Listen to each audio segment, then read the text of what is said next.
Nice. Yes. Nice. Got the last one. What the fuck?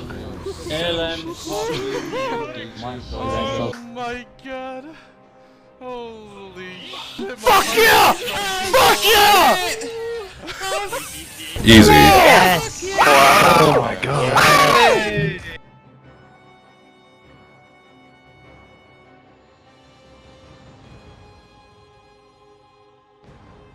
Now, to start off, the first question I have, which many of the viewers probably have in mind, is: are you an elitist? No. Okay. Joking. Well, sometimes. Sometimes. Depends on what day you ask me, I guess. Or what we're talking about. Behind the scenes a little bit, but mostly like I do help out, and I do give people like the no names a chance to prove themselves. No. I don't really know what that means. This is just a ton of casuals throw around. I would say so, yes. Really? And I how think, how would you be an elitist? In what way?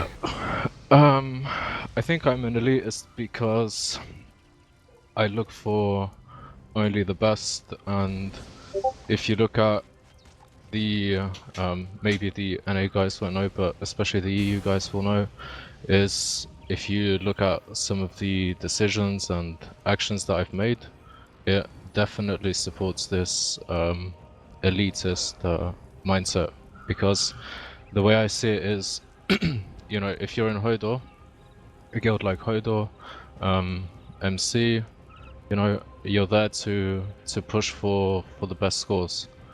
And if, you know, you have plays that don't quite cut it, then that's where you need to draw the line and look for replacements. Now, this and the other interviews are meant to put a positive spotlight on the endgame community. So, you know, there's a lot of people out there that know about Outcast, Deltia, basically the Twitch and YouTube guys, but when it comes specifically to endgame, behind all these world records, the builds, the scores, the achievements, behind the computers, there's always a person and teams of people that sacrifice a lot of their time, which a lot of people tend to forget about. So, tell me a little about yourself. How did you start out in ESO? How did you become a raid lead? So the main thing for me, which caused me to start PvEing, I guess, in ESO, was back in TAM 1 when you could farm HRC for gold jewelry and sell that gold jewelry. I was a PvP main at the time, and so all my PvP friends and I kind of agreed on getting a group together to just like do HRC and get sun jewelry and sell that shit and make money off of it. A lot of us started to enjoy it more and wanted to play more seriously, and then we started doing Maw. And after we got our Maw clear and then the hard mode clear, that's kind of when it snowballed into what it is. Oh man, it's a long story. To make it short, started doing probably when I started catching on. I started doing like pug runs during the days. I didn't have stuff going on with like some of the, I'd credit like 12 Deep and Major Slayer people. Just kind of got in, learned their strats, kind of figured out what to do, wiggle my way into 12 Deep. Raided there for a while. It kind of fell apart. People went to other games, moved apart, you know, stuff like that. When the new trial came out, I said, you know, we're kind of still surviving this 12 Deep Team 2, and the Team 1's kind of, you know, just on other games, so we made our own guild. And then went from there. Proceeded on to Griffin Heart, trying to get TikTok now. It's a grind, but it's fun. I actually made Decorated Goat create the guild, and then like a few hours later, he sneakily passed me the crown, and then I just kind of assumed responsibility and started inviting a couple people. With our names, we were able to usher in a few people, and like I said, we still had some of the 12 Deep ties, so a lot of those guys came and helped us. It was really nice. It's funny actually, because So in EU, there's a guild called LND, Late Night Engineers, which I've heard it's the equivalent of Night Fighters, where pretty much every day they have open raids and that sort of stuff. When I first started playing the game fully 2 years ago, I was joining these raids to basically progress myself. Like back then, I had no idea what builds were, what uptimes were. I used to see like people putting 40k DPS, and I'd be like at 28k, and I think to myself, why on earth am I not getting the same kind of results? And where it changed for me was during my application for Dragon's Crest, which now it's disbanded. I applied there. The guild leaders at the time, they kind of saw that I was still a new player, but they saw that I had passion and I really wanted to push myself. So after joining there, Morrowind followed right after, like literally I think a week or 2 weeks after. And what Dragon's Crest lacked is leadership, everybody would say, oh yeah, we need to do this and this and this, remind people to do a certain thing, to execute a certain strategy a certain way, but it just wouldn't happen because of that lack of missing leadership. So from that point, I kind of started picking up and taking it upon myself to guide players through in executing that particular strategy. And over time, playing with Dragon's Crest, I got to meet some very good friends who are also fantastic players. And in the end, Dragon's Crest ended up disbanded last year, January time, and blind luck was the result of that disbandment. By that time, I had very good relations with the endgame community. We all knew each other. We were progressing on Fridays and Saturday nights, BMO hard mode, getting some fantastic results. And from there, it just, yeah, it's all a blur, I guess.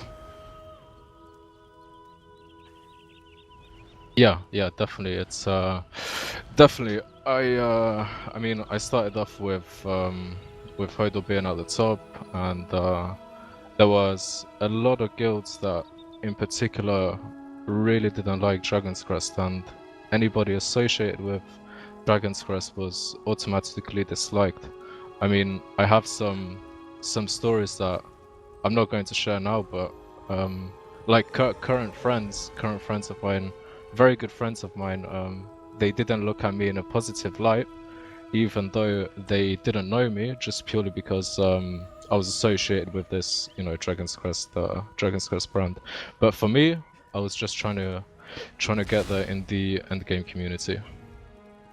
I started out on ESO playing with a group of friends, and they ended up quitting. And raid leading? Raid leading just...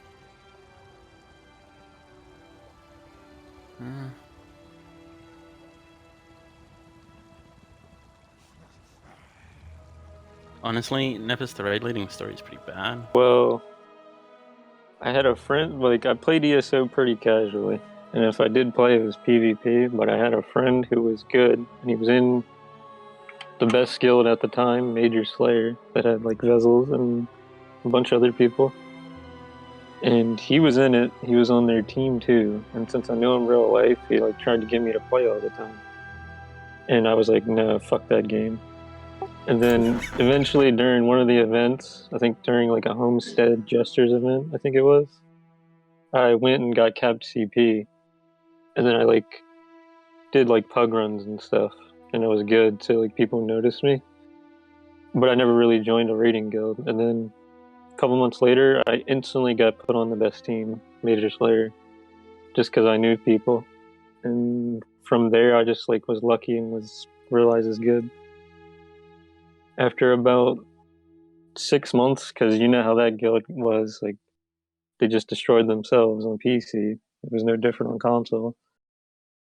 So I was like, whatever. I'll be the person to step up and make a guild with what's left. And it's been about a year now of me being a raid lead / GM. Players' names are thrown around on Reddit and the forums, specifically with a lot of negativity associated with the words meta and endgame. Do you think that as both a raider and person, that this negativity from the rest of the community is unhealthy or even appropriate or understandable? I don't think it's healthy at all, because like any other game, there's always going to be like balance and changes that will just lean in favor of something no matter what game you play. There's always going to be something that just works better because of the programming and all this other stuff that they have to deal with. It's a very difficult question because the word meta, I mean, it's associated, I would say it's more associated with the endgame community, and there are a lot of players who are casual players that do trials, who may want to perform as well as those endgame players. Now, when you push for scores, you know, when you try to break those world records, when you try to do achievements, you're not gonna handicap yourself by going with a terrible set that has proven to not show as good results as another set. So I think it's a very difficult question, and I personally don't see what all the fuss is about. I mean, I feel like it depends on what your aims and objectives are. If your aim is, you know, to join a band guild, then you need to accept what the meta is. You know, we regularly have discussions on the Hoido Discord about what people have tested, what they found to be the best, and those sorts of that sort of testing is what influences what we use in our next score push, for example. Now, I don't expect this sort of behavior from casual players, because casual players just want to turn on, do a couple of quests, chill with friends, do a few trials here and there, and that's it. I would say the negativity associated with people who talk about the meta in like a negative way is just them being unwilling to accept that there are ways that things are done most efficiently. Now, I would say that a lot of the times that is the case, where things are done the best way they can be done because people have spent time to figure out what that is. However, there are times, for example, the best thing I would say about the meta and how sometimes it's not always like the sure thing is mechanical acuity was out for a while before people started to use it and realized how good it really was. And I remember when it came out, I kind of played with it a little bit, didn't really think much of it, never saw it again. Saw it in PvP a couple times on random samplers, which it seemed to work nicely with. But then I remember Lane trying it out in Trash or on certain bosses because he did some math on the average percentages or the average damage that it was doing relative to other sets, and it just was better. And it was never different from when it came out to when he started using it. It was always the same set, same conditions and everything, but it just became meta. So like people who complain about the meta and look at it negatively just feel like they're not being closed-minded, but they're really just ignoring what work other people put in. And everyone is always trying new things. And that's why the meta is always the best, is because it's the product of people trying new stuff always. People like Lico and so forth, like he's always trying new shit, seeing what works better. And there's a lot of sets that have been like standardized that are just like, oh, this one's 1% off, or like this one's a little bit better than this one in this condition. And most of the time, it just doesn't matter now. I'd say a bit of both. You gotta have some sort of direction for people, so there will be negativity if something's not agreed upon or negative, but you gotta be constructive about it, not just chop people down, try and help. I think it's a good term because people should be. A lot of people are going to be into the meta and like doing the best that they can. I don't think it's a bad thing. It's just stupid people that don't understand it. They just don't put the thought into it or don't play the game for the same reason as other people. Raid lead, what do you look for in a player? Someone who just does their job and doesn't bring anything extra. Negatively to the team. Willing, Attitude or like attitude-wise, like doing any sort of research, like extra, like there's just cooperating. Any of those types of things. Gratitude, man, to be honest with you, in my opinion.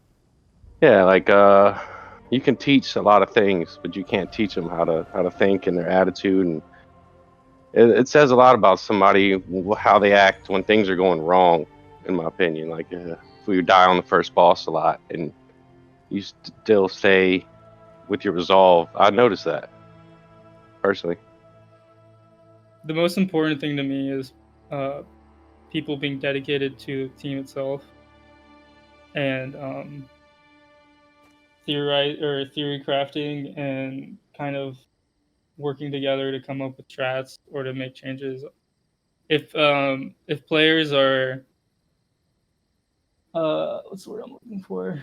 Like stagnant and like they're not trying to better themselves, they're not trying to better their raid team, then they're not a good player. Like people should always be trying to find new ways to do things better. Like when people kind of get like submissive and just not not engaged in trying new things, and they just become not a good player. So whenever I look for people, that's one of the things that I try for. But in this day and age of ESO, it's kind of hard to like sift through anything. Kind of take what you can get for the most part. But when people are just like okay with how they are, then they're not a good player. They just like people should always should be trying to do better, try new things. Someone that's willing to do anything for the group.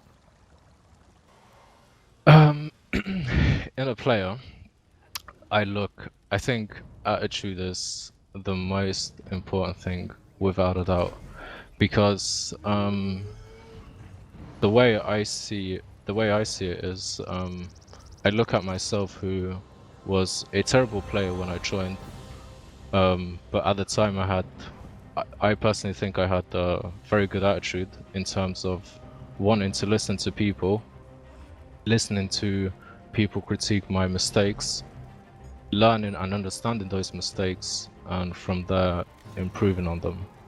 And I feel like if you have fantastic attitude, then it's pretty easy to kind of build you into the player that you want to go, because your attitude will get you as far as good as it is.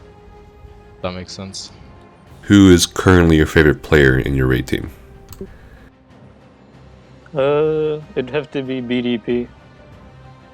He always does like the extra work.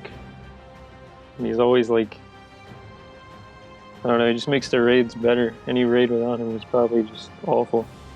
Good player, funny, and does all the extra shit. My favorite player on my raid team, that's toxic.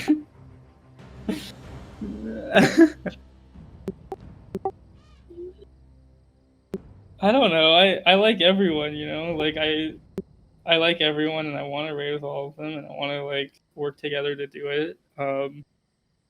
There are people who I've known much longer, like Swag, Fox, Style. Well, I've known Styles for a while, but I've known Fox for like longer than anyone. Like when back in Tam 1, when I was starting the guild, and when I made Ode to Harambe, which was the first iteration of MC, Fox was there, and Fox was a raider who was from Learn to Play, and so I saw that because he was German's friend, and German was also like a leader in the guild in the group that we had, and Fox joined, and I made Fox an officer with the intent of that literally just to keep him around, and it worked, and he's been around since.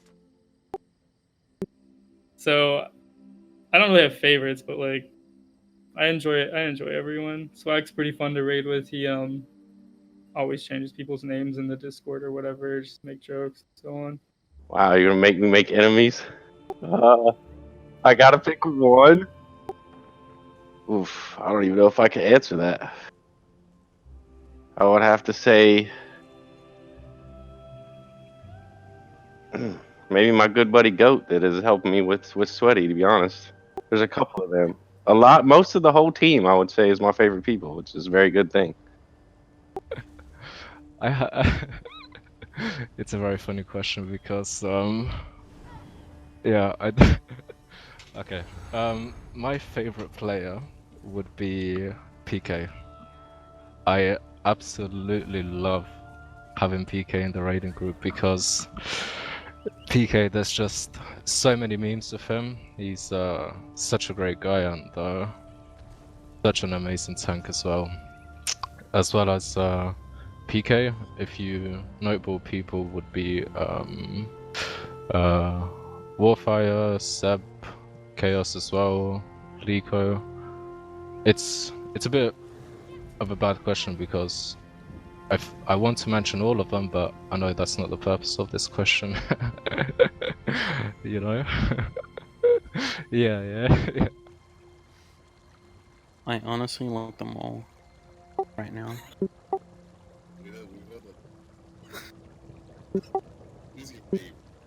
Favorite? I don't really have a favorite. In your opinion, what is the hardest part about being a raid lead in ESO for you, personally? Keeping all 11 plus people satisfied, like, just like not doable. Just having fun raiding and stuff.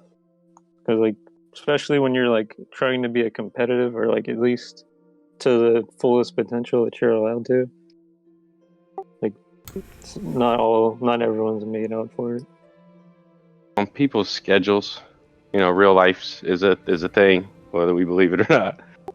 So like getting everybody together and keeping everybody on the same page, whether it be, you know, just an example, maybe trying not to die a little bit, even if it's stepping out of Steam, so we can get TikTok or something like that. If everybody's not on the same page, it makes it harder. So getting everybody together and on the same page, I think, probably one of the harder aspects. The hardest part about being a raid leader GM, I guess, is how I would take that, just because that's what I am, is just like managing people's expectations with how we're actually doing. Like, I don't know, people sometimes kind of get big egos, and then that kind of gets in the way of progressing because of the way they want to do it isn't going to work with the group, and it needs to be progressed through before you can start doing things another way. Like we had that problem when we were pushing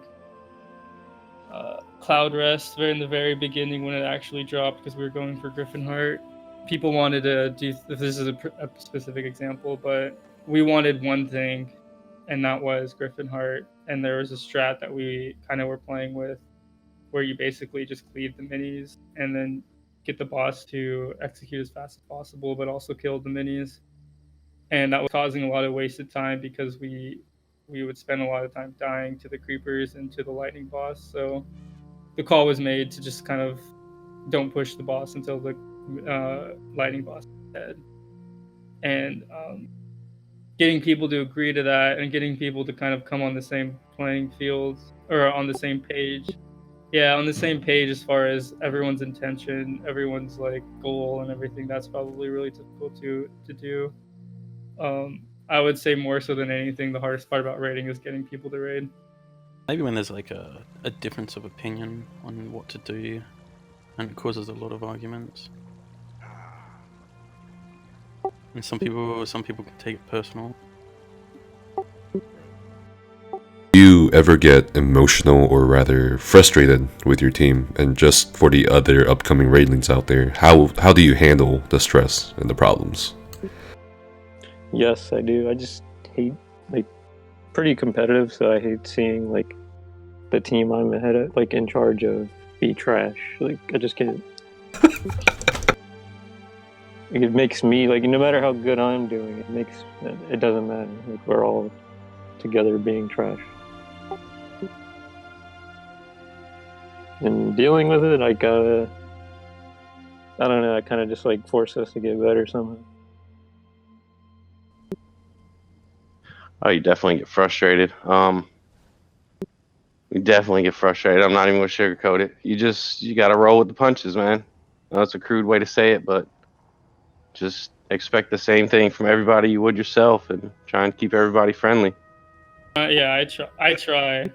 Like, I definitely do get emotional sometimes and, like, get really frustrated, but I usually keep that to myself or to, like, people who, like, I vent to or whatever who aren't really involved.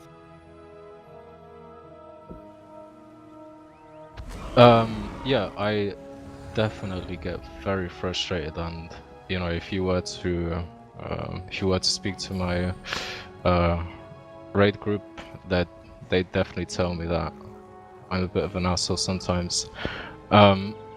Just purely because I like to push my team, and sometimes when I see mistakes that I think are ridiculous coming from such good players, I'm baffled and bamboozled.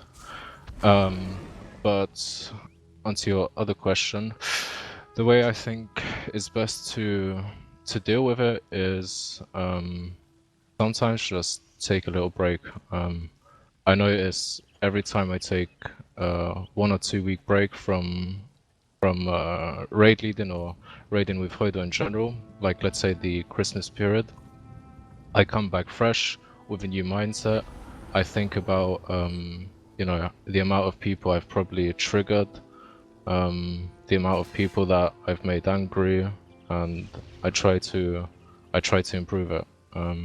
Everyone knows that, you know, this kind of anger, it comes from my passion. You know, it's not something that's in particular I have something against somebody, but it just comes from passion. Yeah, exactly. Yeah, after, like, the thing is, I could really trigger somebody in raid, but after raid, you know, I'd be having a laugh with them.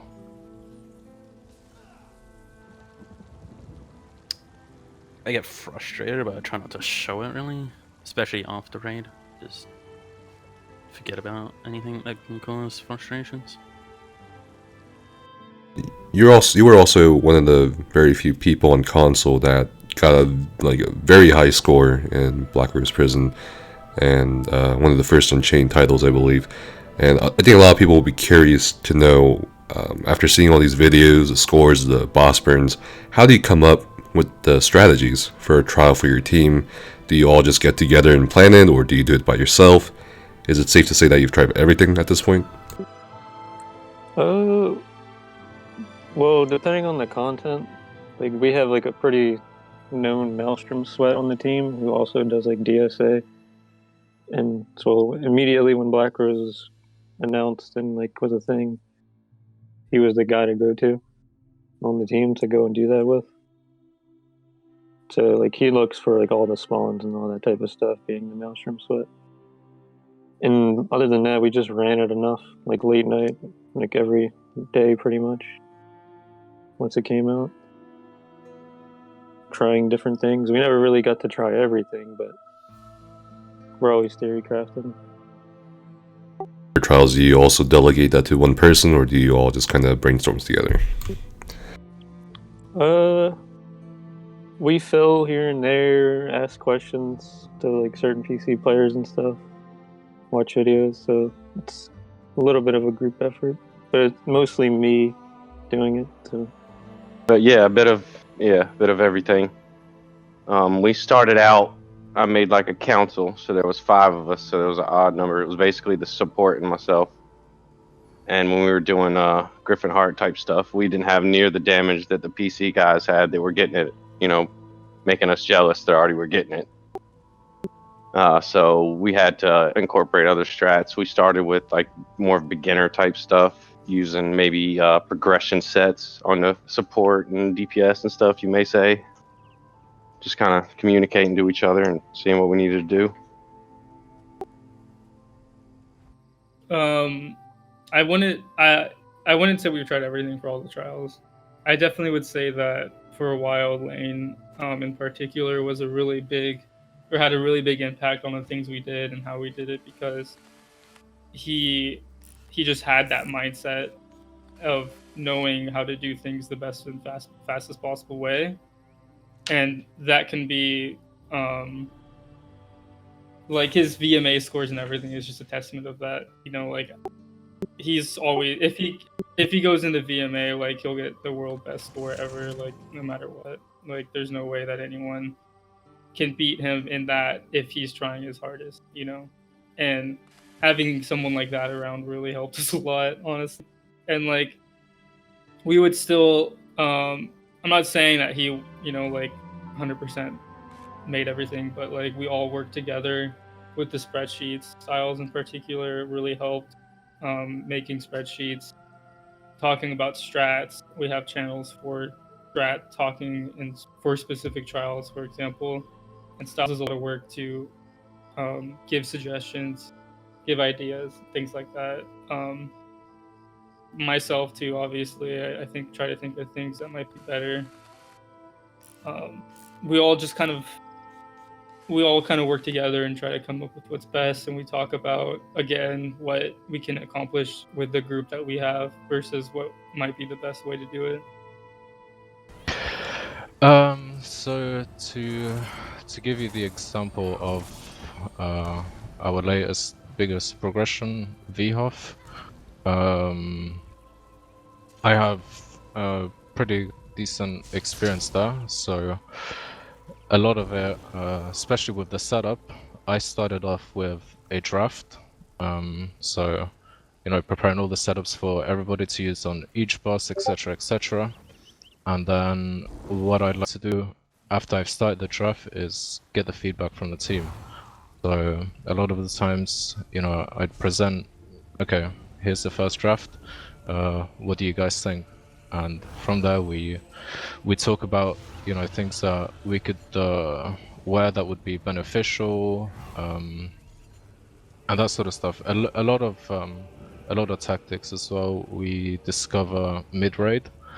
So especially when we're starting off a new trial progression, I really like to go slow through each boss, and a lot of the times, especially in VHOF on the 4th boss, I would call the wipe so many different times, just to practice it and get it absolutely flawless. Even if it was executed perfectly, and I didn't like one particular thing, I'd call the restart. A fun, yeah, it's fucked up because like a funny thing from this is so we had a very good 4th boss on a reset. It ended up being 2 minutes 59, I think. No, wait, that was something else, sorry. We had a very good 4th boss and we were at 5%, and I said, okay, die, die. And then and then Warfight continues to impale because I think he was on like 68k single or some shit like that.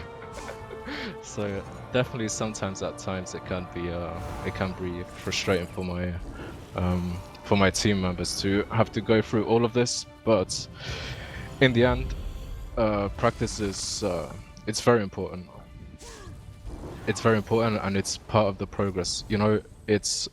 It's things that you don't see behind the scenes that lead to make all these scores and all this sort of stuff that you see on YouTube or whatever. To come up with ideas and then tell people about it, and hopefully we can build off of that. watch videos, come up with strategies from that, and come up with our own, and after we build from it. Depending on what your goal is as a team, like a no death or a score, how long would you say you and your team usually raid for? Probably 3, sometimes 4 nights a week for about 2.5 hours, 3 hours, maybe. Not as much as other groups at all. Most other groups are probably about 5 days, 4 days. Days? I don't think any PC group has 5 days. I was saying that a lot. Like, you don't need those extra days. You do notice like those groups getting a little bit further faster, but they like cap out. It's a lot of raiding. It's too much. Man, so we created the guild when Cloud Rust came out. We stayed in there literally until we got it, which was a couple months. You know, a little bit longer than I expected, but we stayed. And then we moved on to TikTok, and really the time doesn't even, like, some people burn out, but as a group, everybody just focuses on the goal, and the time doesn't matter, I think. I mean, it sucks when you stick there and get stuck, but it's a grind.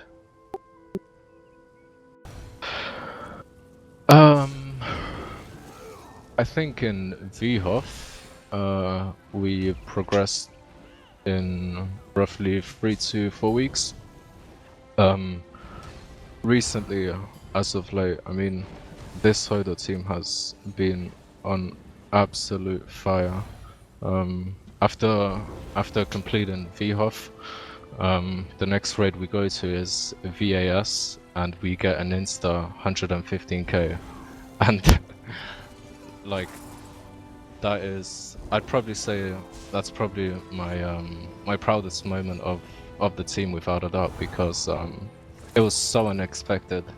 And I remember asking PK at 27% how much percent was the Nightblade boss, and he's like 80%. So yeah, it was insane. So on average, I'd say anywhere between 2 to 3 weeks to hit our target goal, which most of the time is either a world record or, yeah, most of the time it's a world record. If it's not that important and we can't be asked with it, then it'll just be for the top score of the patch. The average this year per trial that we've been in, going for that no death, has been 5 to 6 weeks. Yeah, 4 days a week. Used to be 2 hours on the first 2 days and then 4 hours on the last 2 days. Now it's 3 hours on one day and 4 hours on the 2 others. So the time that we spend in a trial is usually just decided by what the schedule is, and the schedule has been for fucking forever, like 3 hours, pretty much a raid night, 4 nights a week. And sometimes we'll stay later, sometimes we'll leave earlier, sometimes we start late and early, so like it just kind of varies.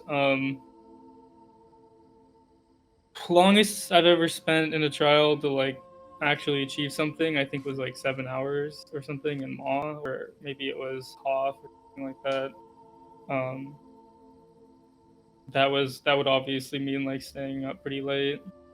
For the most part, though, like, it's easiest to make a set schedule with a set amount of raid time, and then people show up and stay for that time. Regardless of what we're trying to achieve, it's pretty much just standard. Favorite trial or dungeon boss fight? What's the worst in your opinion as a raid lead? As a raid lead, I could raid lead Asylum and Cloud Rust pretty well. Your favorites? Or you just do it because you have to? My favorite, I like raid leading on Boss 4, or the triplets and halls. I like raid leading that. Because of the mechanics or just the flow of the fight? The flow of the fight. You pretty much control the whole group. Especially like on console, it's really hard without the add-on to like see the health percentages and like the timers. Ooh, my favorite by far is VHOF because I think in VHOF especially is where I have the most impact. I mean, you'll see it in when we upload the video of our VHOF run, but there are times where I feel like I'm an MC, you know, because I'm telling somebody to do something straight after another person to do something and all this sort of stuff. So definitely VHOF is my favorite one. In terms of my least favorite, I don't think I've got a least favorite. I guess I would say my least favorite ones are the Crackdown ones, just because they are really easy. Like my job, it's almost redundant there. I call a few horns and yeah, my my job is done. I tell people to get their asses, move their asses, but that's about it. So yeah, I would say Crackdown are my least favorite ones.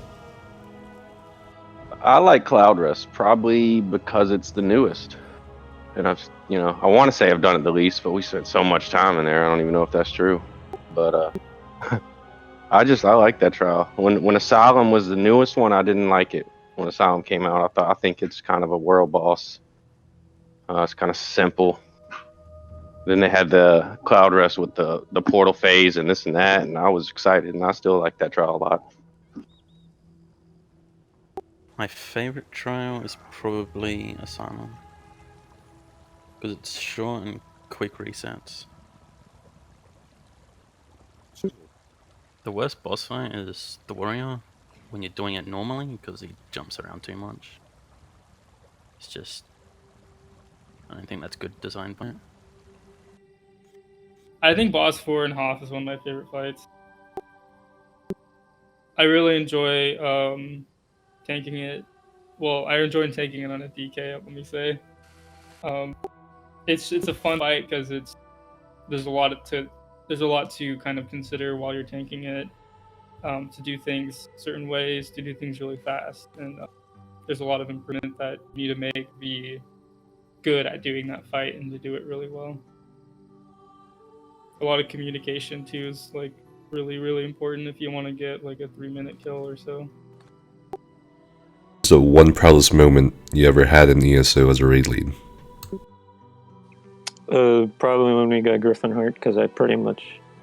The only time the support were talking were when they blew their horns, and I did everything. When I come to PC, I get to just focus and I don't have to speak as much. I know you probably aren't used to hearing me talk this much, but probably when we're the first ones on Xbox NA to get the skin. In the prior days, I think there was a PvP event, and we all ran around in our bath towels with the only ones on the server with purple skins. I thought that was pretty cool. Thank you. Just the Xbox NA, yeah, we got the first skins. I think we're maybe first or second console to get Griffin Heart. I know you guys on PC had a bunch of them, but it was huge for us. There's still, I think, only like 3 or 4 groups on Xbox that have got purple skins, though. I think that the most hyped I was on like the guild and rating and everything was when we were doing Asylum, and no one in the world can do it efficiently. Like, we were the only group that could actually do it, and it got to the point where people thought we were cheating because of it, and we were literally doing it how everyone does it right now, pretty much, and we just weren't dying. And everyone thought that there was some secret strat with how you deal with stuff, but it was just don't die.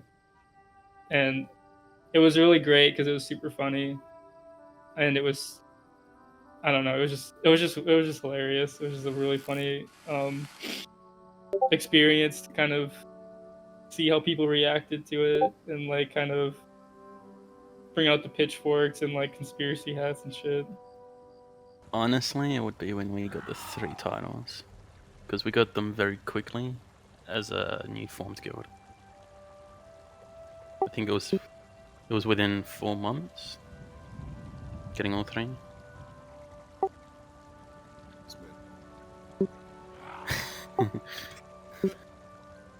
Nah.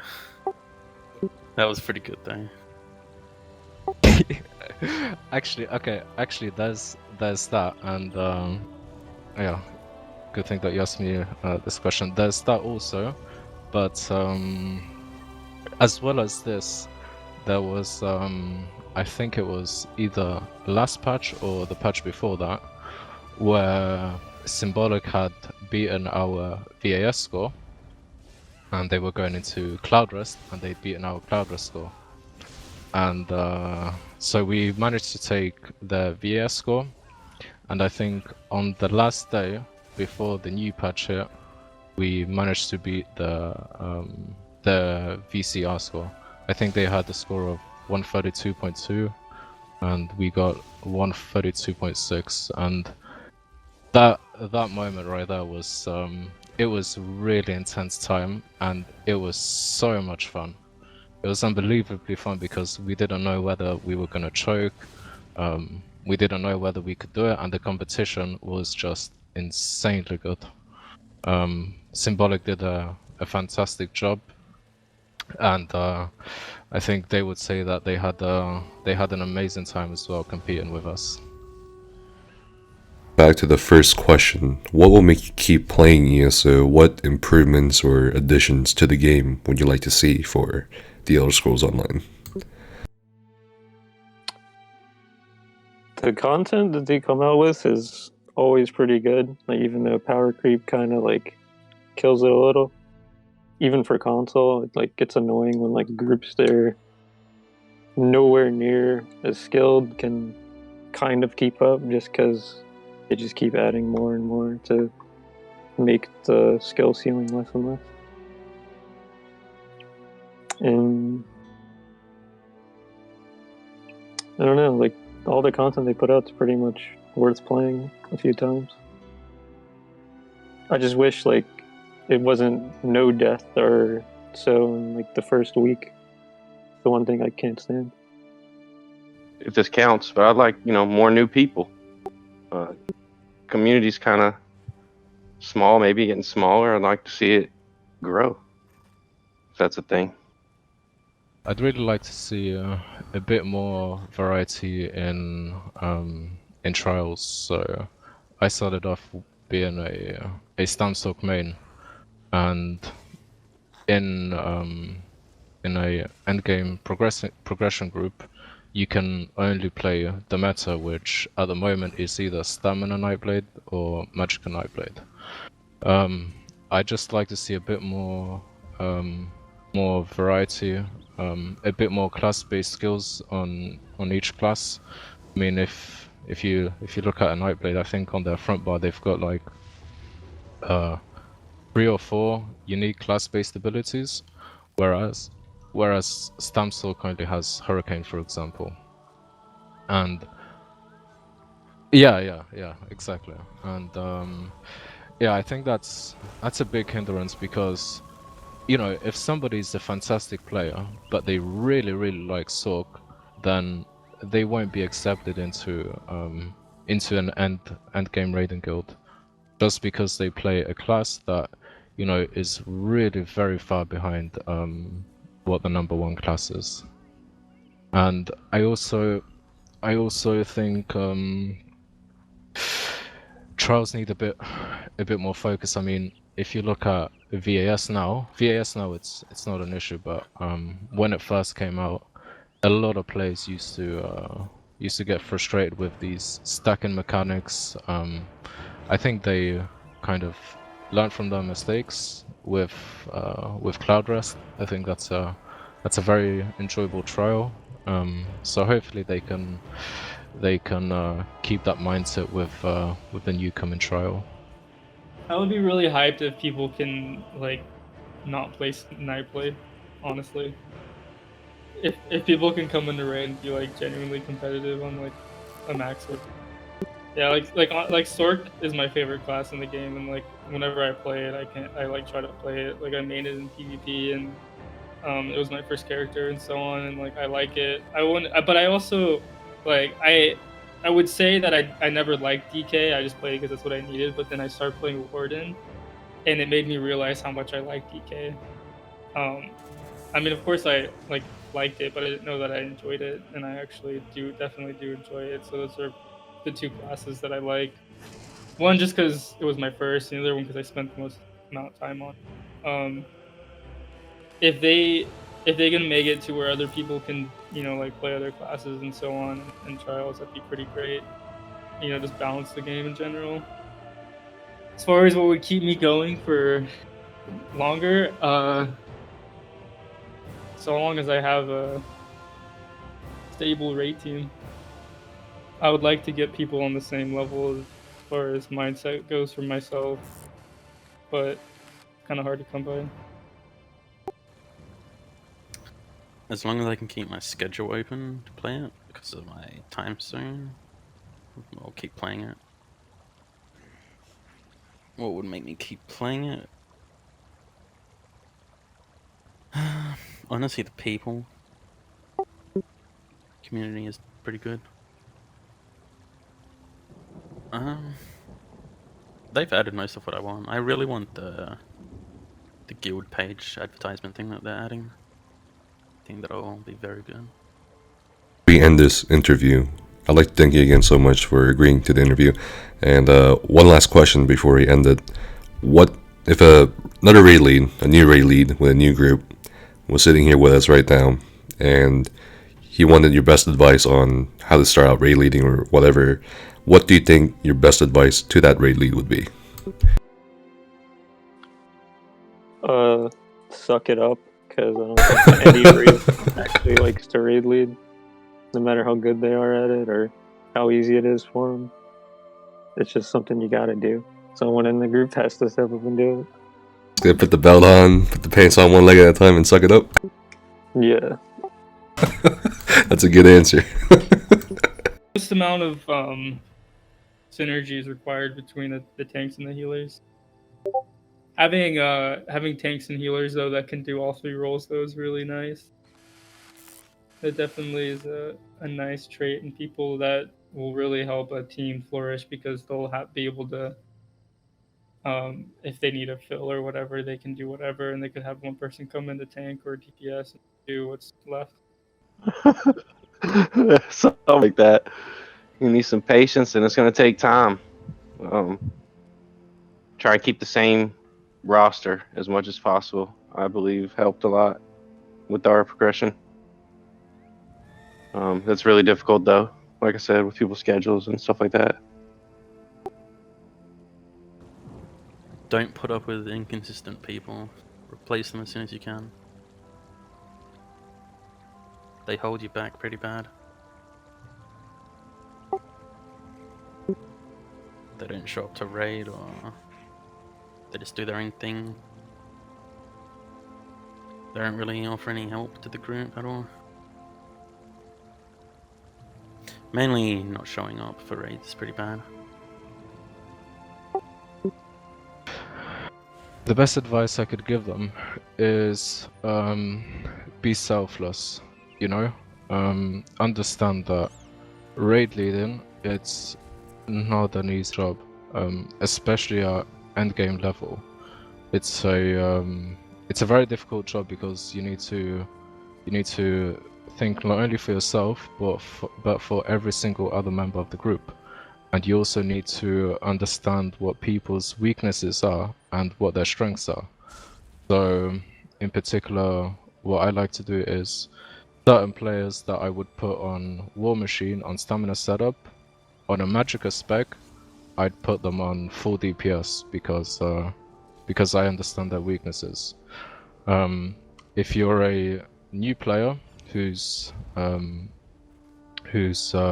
it upon themselves to be a raid leader, I would say just give yourself a bit of time, try to go slowly, be organized with your group, so you don't want to be making tactics before you start. You should at least have an idea of what you want to do, and then throughout the raid you can discuss in more specifics the way that you'll execute the plan. And also make sure that that you set your play straight you give them the stick where they deserve it, and if they do a good job, then tell them they did a fantastic job. And you know, try to be as polite, respectful. It's ironic coming from me because maybe I'm not always polite personally, but I've got the advantage that people, my raiding group knows me, and they know for the most part I don't mean harm. Yeah, so I think those are my top tips.